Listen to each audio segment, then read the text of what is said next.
మిత్రులందరికీ నమస్కారం.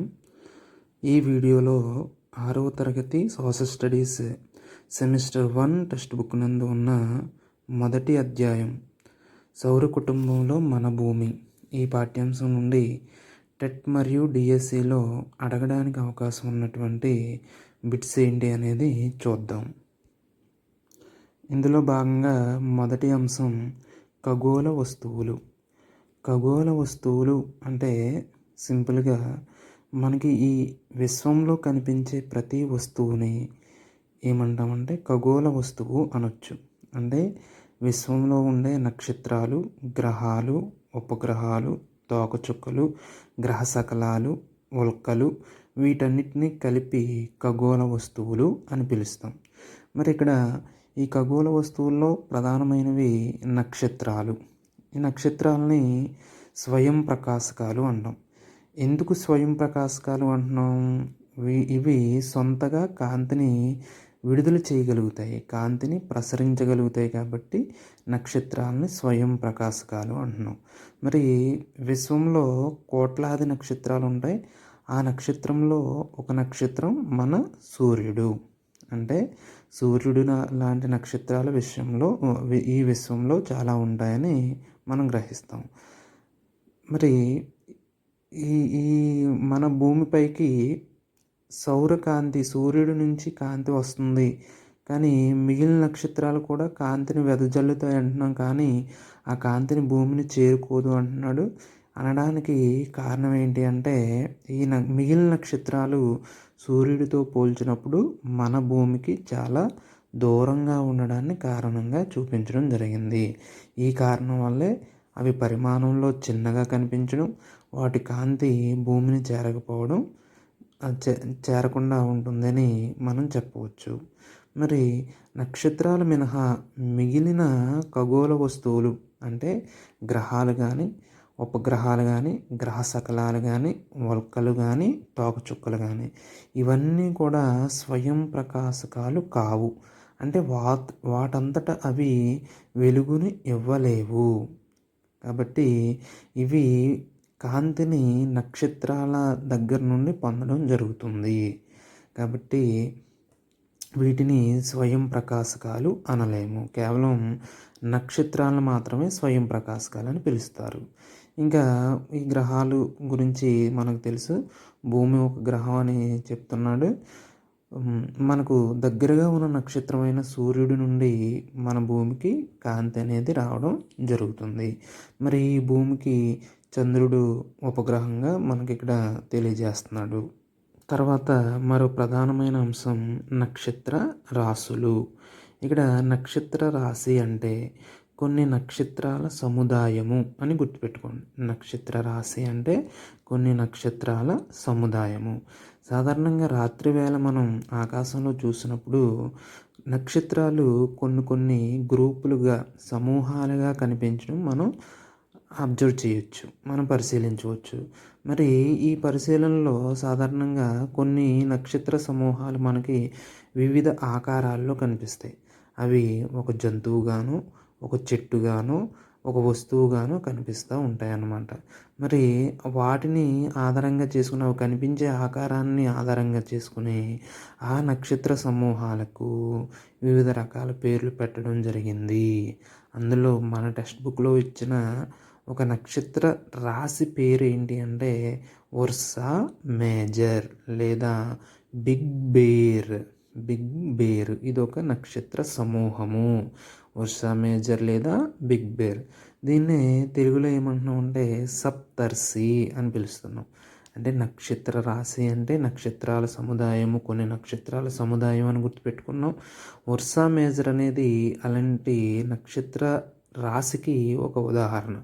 ఉర్సా మేజర్కు ఉన్న మరొక పేరు బిగ్ బేర్. దీన్ని తెలుగులో ఏమంటున్నాం? సప్తర్షి అని పిలుస్తున్నాం అన్నమాట.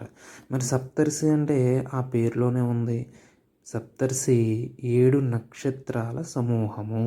అంటే ఈ మండలంలో, ఈ సమూహంలో, ఈ సమూహం ఉర్సా మేజర్ అనే నక్షత్ర రాశి సమూహంలో ఎన్ని నక్షత్రాలు ఉన్నాయంట? 7 నక్షత్రాలు ఉన్నాయి అని తెలుసుకున్నాం. నెక్స్ట్, మీకు తెలుసా మరి ప్రాచీన కాలంలో ప్రజలు దిక్కుల్ని కనిపెట్టడానికి వాళ్ళు ప్రధానంగా నక్షత్రాలను ఆధారంగా చేసుకునేవారు అని చెప్తున్నాడు.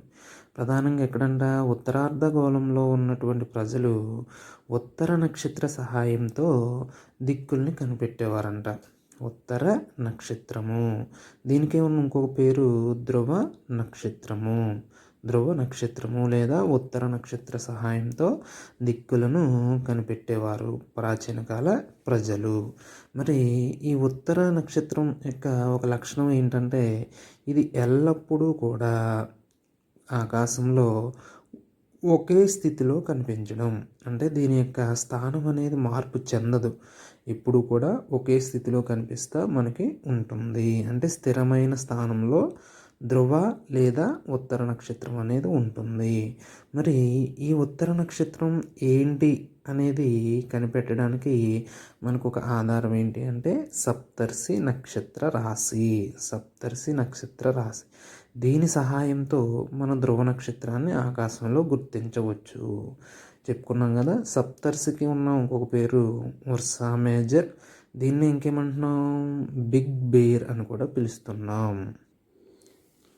ఇక సౌర కుటుంబం మనకి సాధారణంగా తెలిసిన విషయమే. సూర్యుడు చుట్టూ తిరిగే గ్రహాలు, ఆ గ్రహాల చుట్టూ తిరిగే ఉపగ్రహాలు మరియు ఈ సౌర కుటుంబంలో ఉన్నటువంటి గ్రహ శాఖలాలు, ఉల్కలు, వీటన్నిటినీ కలిపి సాధారణంగా మనం ఏమని పిలుస్తామంటే సౌర కుటుంబం అని పిలుస్తాం. మరి ఈ కుటుంబానికి యజమాని లేదా పెద్ద ఎవరు అంటే సూర్యుడే. కాబట్టి సౌర కుటుంబానికి కేంద్ర స్థానంలో ఎవరుంటారు, సూర్యుడు ఉంటాడు అని చెప్పవచ్చు. మరి సౌర కుటుంబంలో ప్రస్తుతం 8 గ్రహాలు ఉండడం మనకి తెలుసు.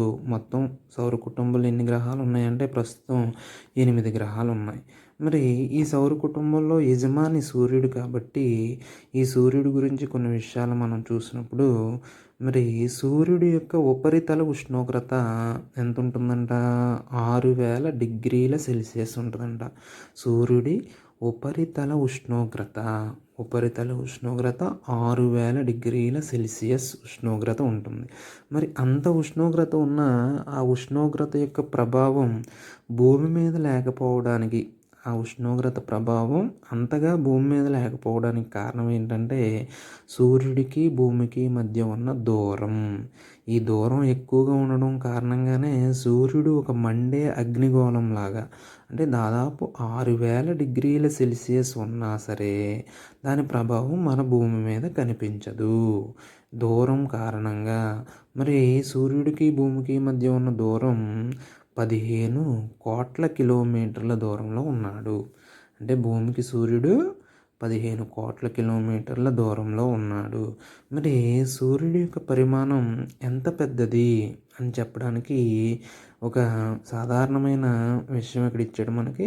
సూర్యుడు ఎంత పెద్దవాడు అంటే పరిమాణంలో దాదాపు 13 లక్షల భూములు ఈ సూర్యుడిలో ఇముడ్చుకోగలిగినటువంటి అంత పరిమాణంలో పెద్దది అని చెప్తున్నాడు. ఇంకా గ్రహాలు చెప్పుకున్నాం. మొత్తం సౌర కుటుంబంలో ప్రస్తుతం ఉన్న గ్రహాలు ఎన్ని అంటే 8 గ్రహాలు కలవు. 8 గ్రహాలు కలవు. మరి వరుస క్రమంలో అంటే సూర్యుడి నుండి వరుస క్రమంలో ఉన్న గ్రహాలు ఇవి అన్నమాట. 8 గ్రహాలు. సూర్యుడికి అతి దగ్గరగా ఉన్న గ్రహం బుధుడు, 2వ స్థానంలో ఉన్న గ్రహం శుక్రుడు, 3వ స్థానంలో ఉన్న గ్రహం భూమి. అంటే సౌర కుటుంబంలో భూమి యొక్క స్థానం ఎన్నోది అంటే 3వ స్థానంలో ఉంది. మరి భూమి తర్వాత స్థానం అంగారకుడు, తర్వాత బృహస్పతి, ఆ తర్వాత శని, ఆ తర్వాత ఇంద్రుడు, ఆ చివరగా ఉన్న గ్రహం ఏది అంటే వరుణుడు. ఇవి గ్రహాల యొక్క వరుస క్రమం. ఇక్కడి నుంచి కూడా బిట్ రావచ్చు. సూర్యుడికి అతి సమీపంలో ఉన్న గ్రహం బుధుడు, సూర్యుడికి సుదూరంలో ఉన్న గ్రహం, అన్నిటికంటే చివరున్న గ్రహం వరుణుడు. సూర్యుడి నుండి భూమి యొక్క స్థానం ఎన్నోది అంటే 3వ స్థానంలో భూమి అనేది ఉంది. మరి పరిమాణం విషయంలో అంటే సైజు విషయంలో భూమి యొక్క స్థానం ఎంత అంటే 5వ అతిపెద్ద గ్రహము. సూర్యుడి నుంచి వరుస క్రమంలో అయితే మూడవ గ్రహం భూమి. అదే పరిమాణం విషయంలో అయితే ఈ భూమి 5వ స్థానంలో ఉంది. మరి ఈ గ్రహాలన్నీ కూడా సూర్యుడి చుట్టూ ఒక స్థిరమైన మార్గంలో తిరుగుతూ ఉంటాయి. ఈ గ్రహాలు సూర్యుడి చుట్టూ ఒక స్థిరమైన మార్గంలో తిరుగుతుంటాయి. ఈ స్థిరమైన మార్గాన్నే కక్ష్య అని పిలుస్తున్నాం అన్నమాట. సూర్యుడి చుట్టూ గ్రహాలు తిరిగే స్థిరమైన మార్గాన్ని, ఎప్పుడు కూడా ఈ మార్గం స్థిరంగా ఉంటుంది, ఈ మార్గం అనేది మారదు, అలాంటి మార్గాన్ని కక్ష్య అని పిలుస్తున్నాం. మరి మొత్తం గ్రహాలు 8 గ్రహాలు ఉన్నాయి. ఈ 8 గ్రహాలని 2 రకాలుగా విభజించినప్పుడు మొదటి 4 గ్రహాలను అంతరగ్రహాలు అని, చివరున్న 4 గ్రహాలను బాహ్య గ్రహాలు అని పిలుస్తారు. మొదటి 4 అంతర్గ్రహాలు అని, చివరి 4 గ్రహాలను బాహ్య గ్రహాలు. అంతర అంటే లోపల అని అర్థం, బాహ్య అంటే బయట అని అర్థం అన్నమాట. బయట ఉన్న గ్రహాలు. మరి చూసినట్లయితే ఈ అంతర్గ్రహాలకి బాహ్య గ్రహాలకి ఉన్న చిన్న భేదం ఇక్కడ ఇచ్చాడు చూడండి. ఏమంటున్నాడు? అంతర్గ్రహాలు 4 గ్రహాలు కూడా చిన్న గ్రహాలు. అంతర్గ్రహాలు 4 గ్రహాలు కూడా బాహ్య గ్రహాలతో పోల్చుకున్నప్పుడు చిన్నవిగా ఉంటాయి. మరియు ఈ 4 అంతర్గ్రహాలు రాళ్లతో కూడినవి. అంటే ఈ 4 గ్రహాలు కూడా ఘనరూప గ్రహాలు. మరి ఈ చివరి 4 గ్రహాలు చూసినప్పుడు ఈ 4 గ్రహాలు కూడా వాయువు ద్రవాలతో కూడి ఉంటాయి. అంటే బాహ్య గ్రహాలను ఏమని చెప్పొచ్చు? వాయు సహిత ద్రవ సహిత గ్రహాలు, వాయురూప ద్రవరూప గ్రహాలు అని చెప్పవచ్చు. మరి పరిమాణం విషయంలో అంతర్గ్రహాలతో పోల్చినప్పుడు బాహ్య గ్రహాలు పెద్దవిగా ఉంటాయి. అంతర్గ్రహాలేమో చిన్నవి, బాహ్య గ్రహాలు పెద్దవి. అంతర్గ్రహాలు ఘనరూప గ్రహాలు, బాహ్య గ్రహాలు వాయు ద్రవరూప గ్రహాలు. మరి సూర్యునికి దగ్గరగా ఉన్న గ్రహం ఇందాక బుధుడు అని చెప్పాం, చివరగా ఉన్న గ్రహం వరుణుడు. మరి మోస్ట్ ఇంపార్టెంట్, శుక్రుడిని భూమికి కవల గ్రహం, ఎర్త్ ట్విన్గా పరిగణిస్తారు. అంటే శుక్రుడిని భూమికి కవల గ్రహంగా పరిగణించడం జరుగుద్ది. కవల గ్రహం అంటే రెండిటికి ఒకే రకమైన లక్షణాలు ఉండడం అని అర్థం. మరి ఏం లక్షణాలు ఉన్నాయి? భూమిలాగే శుక్రుడి పరిమాణం కూడా ఒకే రకంగా ఉండడం, శుక్రుడు ఆకారం విషయంలో కూడా భూమిని పోలి ఉండడం. అంటే భూమి యొక్క పరిమాణాన్ని, భూమి యొక్క ఆకారం మాదిరిగానే శుక్రుడి యొక్క ఆకారం పరిమాణం ఉండడం వల్ల శుక్రుడిని ఏమంటున్నాం అంటే భూమికి కవల గ్రహము అని పిలుస్తున్నాం. నెక్స్ట్, భూమిని చాలా వరకు పోలి ఉంటాయి. గ్రహాలలో పెద్దది బృహస్పతి, చిన్నది బుధుడు. పెద్ద గ్రహం, అతిపెద్ద గ్రహం, మన సౌర కుటుంబంలో అతిపెద్ద గ్రహం ఏది అంటే బృహస్పతి. ఈ బృహస్పతికి ఉన్న మరొక పేరే గురుడు. గురుడు అన్న బృహస్పతి అన్న ఒక్కటే. ఇది పరిమాణంలో అతిపెద్ద గ్రహం.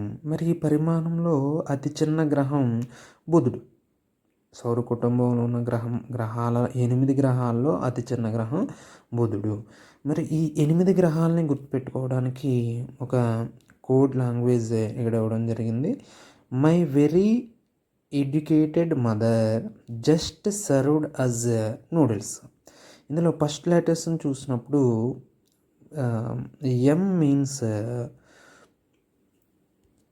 Mercury, V means Venus, E means Earth, M means Mars, J means Jupiter, S means Saturn, U means Uranus, N means noodles. ఇలా గుర్తుపెట్టుకుంటే ఒక వరుస క్రమం అనేది మనకి అర్థమవుతుంది. గ్రహాలకు సంబంధించి 3 ముఖ్యమైన విషయాలను ఇక్కడ చర్చించడం జరిగింది. ఆ 3 ముఖ్యమైన విషయాలు ఏంటి అంటే, ఒకటి పరిభ్రమణము, భ్రమణము, ఉపగ్రహాల సంఖ్య. ఏంటంటే అవి పరిభ్రమణం, భ్రమణం, ఉపగ్రహాల సంఖ్య.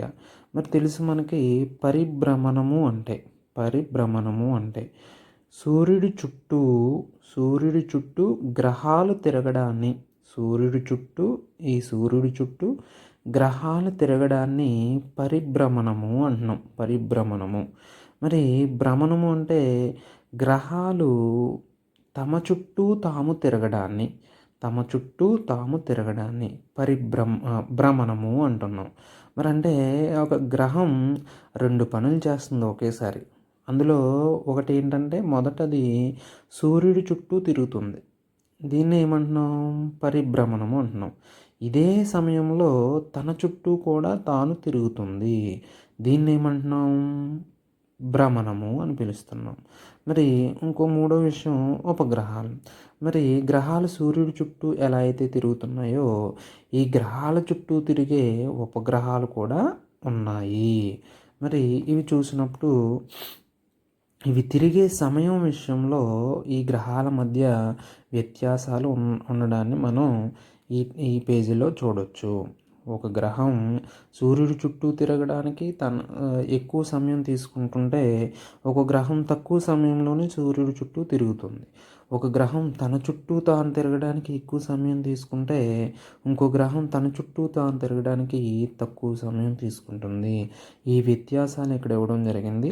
ఈ విషయంలో మనం ఈ నెంబర్ని గుర్తుపెట్టుకోవడం కంటే కూడా, అంటే నెంబర్ని గుర్తుపెట్టుకోవడం ప్రధానమే, కానీ నెంబర్ని గుర్తుపెట్టుకోవడంతో పాటు కాన్సెప్ట్ని అర్థం చేసుకోవడం కూడా చాలా ప్రధానమైనది.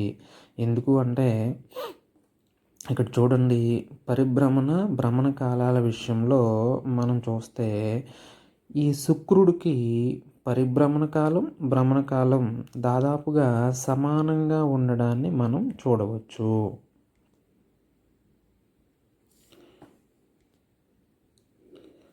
శుక్రగ్రహానికి భ్రమణ పరిభ్రమణ కాలాలు దాదాపుగా సమానంగా కలవు. కాబట్టి ఏ గ్రహం యొక్క భ్రమణ పరిభ్రమణ కాలాలు దాదాపు సమానంగా కలవు అని అడిగితే ఏ గ్రహము? శుక్రగ్రహానికి సమానంగా కలవు.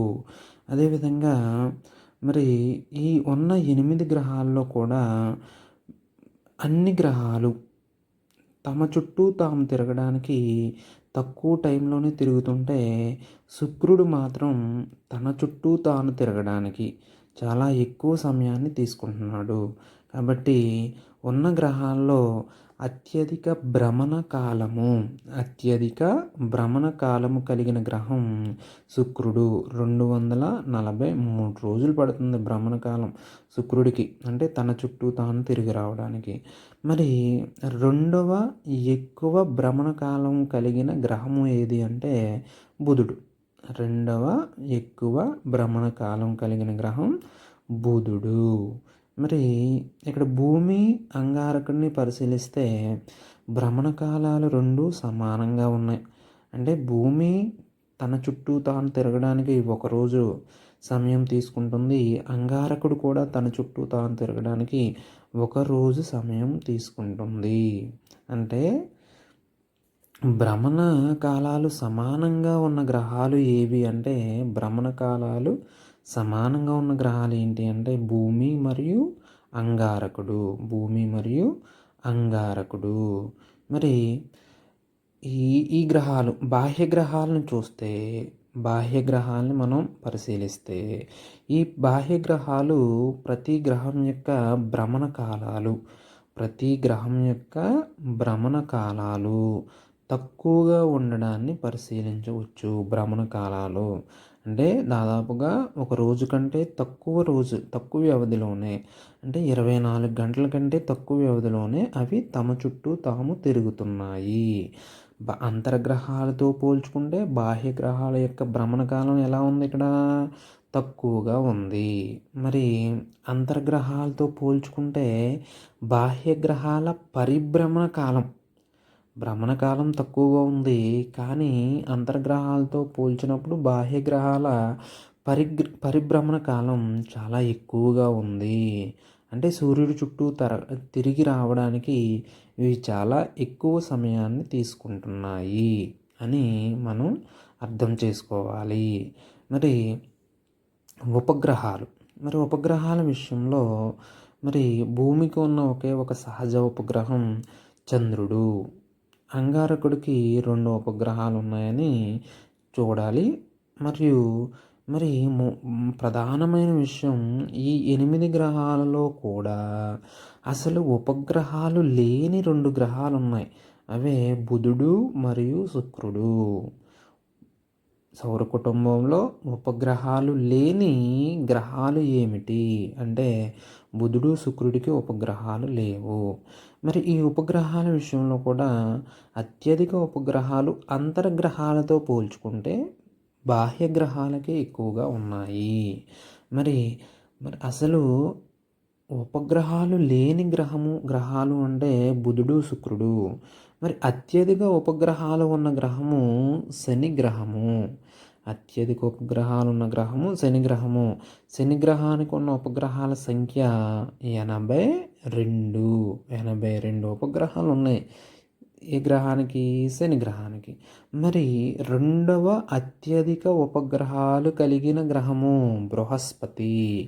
రెండవ అత్యధిక ఉపగ్రహాలు కలిగిన గ్రహం బృహస్పతి. దీనికి ఉన్న ఉపగ్రహాల సంఖ్య ఎంత అంటే 79. కానీ ఇక్కడ చూడండి, శని ఉపగ్రహాలు మొత్తం ఎన్ని? 82. కానీ ఇందులో ధృవీకరించిన ఉపగ్రహాల సంఖ్య అంటే 53. గుర్తించబడినవి అంటే ఇంకా వీటికి ధృవీకరణ రాలేదు. ఉపగ్రహాలు ఉన్నాయి అని గుర్తించారు కానీ వీటికి అధికార గుర్తింపు లేదు, ధృవీకరణ లేదు. లేనివి 29. మరి ధృవీకరించబడిన ఉపగ్రహాల విషయంలో చూస్తే శని కంటే కూడా బృహస్పతికి ఎక్కువ ఉండడాన్ని మనం గమనించవచ్చు. బృహస్పతి మొత్తం ఉపగ్రహాలే 79 ఉన్నాయి. మరి శనికి ధృవీకరించిన 53 ఉన్నాయి. మరి ధృవీకరించిన ఉపగ్రహాలు ఎక్కువగా ఉన్న గ్రహం ఏది అని అడిగితే బృహస్పతి అవుతుంది. అలా కాకుండా ఉపగ్రహాలు ఎక్కువగా కలిగిన గ్రహం అని అడిగితే జవాబు శని అవుతుంది. ఇక్కడ ప్రధానంగా గుర్తుపెట్టుకోవాల్సిన విషయాలు చూస్తే మొదట పరిభ్రమణ కాలం అంటే సూర్యుడి చుట్టూ తిరగడానికి పట్టే సమయం. ఈ పరిభ్రమణ కాలం అతి తక్కువగా కలిగిన గ్రహం ఏది? బుధుడు. ఎందుకు అంటే ఇది సూర్యుడికి దగ్గరగా ఉంది కాబట్టి తక్కువ సమయంలోనే సూర్యుడి చుట్టూ తిరుగుతుంది కాబట్టి దీని పరిభ్రమణ కాలం అనేది కేవలం 88 రోజులు మాత్రమే. మరి పరిభ్రమణ కాలం ఎక్కువగా ఉన్న గ్రహము ఈజీగా చెప్పొచ్చు. మరి దేనికి పరిభ్రమణ కాలం అంటే సూర్యుడి చుట్టూ తిరగడానికి ఎక్కువ సమయం పడుద్దంటే సూర్యుడి చుట్టూ సూర్యుడి నుండి ఏ గ్రహం అయితే దూరంగా ఉంటుందో ఆ గ్రహానికి ఎక్కువ సమయం పడుతుంది. మరి ఈ 8 గ్రహాల్లో సూర్యుడికి దూరంగా ఉన్న గ్రహం ఏది? వరుణుడు. కాబట్టి అత్యధిక పరిభ్రమణ కాలం కలిగిన గ్రహం ఏది? వరుణుడు. ఎన్ని సంవత్సరాలు పడుతుంది సూర్యుడి చుట్టూ తిరగడానికి? రోజులు కాదు, సంవత్సరాలు. 164 సంవత్సరాలు పడుతుంది. మరి రెండో విషయం భ్రమణ కాలం అంటే చెప్పుకున్నాం కదా. భ్రమణం కాలము అంటే ఒక గ్రహం తన చుట్టూ తాను తిరగడానికి పట్టే సమయము. మరి భ్రమణ కాలం తక్కువగా ఉన్న గ్రహము అంటే ఒక గ్రహం తన చుట్టూ తాను తిరగడానికి తక్కువ సమయం తీసుకుంటుంది. అలా భ్రమణకాలం తక్కువగా ఉన్న గ్రహము ఏది అంటే బృహస్పతి. బృహస్పతి అంటే గురుడు కేవలం 9 గంటల 56 నిమిషాలు అంటే ఒక 10 గంటల సమయంలోనే తన చుట్టూ తాను తిరగగలుగుతున్నాడు. మరి ఇదే భ్రమణకాలం అత్యధికంగా కలిగిన గ్రహం శుక్రుడికి తన చుట్టూ తాను తిరగడానికి 243 రోజులు పడుతుంది. కాబట్టి భ్రమణకాలం తక్కువ అయితే బృహస్పతి, భ్రమణకాలం ఎక్కువ అయితే శుక్రుడు. రెండవ అత్యధిక భ్రమణకాలం కలిగిన గ్రహము అంటే బుధుడు, 59 రోజులు పడుతుంది. మరి ఉపగ్రహాలు భూమికి అయితే ఉన్న ఒకే ఒక ఉపగ్రహం చంద్రుడు. మరి అత్యధిక ఉపగ్రహాలు ఉన్న గ్రహం శని. రెండో అత్యధిక ఎక్కువ ఉపగ్రహాలు ఉన్న గ్రహం బృహస్పతి. ధృవీకరించబడిన ఉపగ్రహాలు ఎక్కువగా ఉన్న గ్రహం అయితే బృహస్పతి.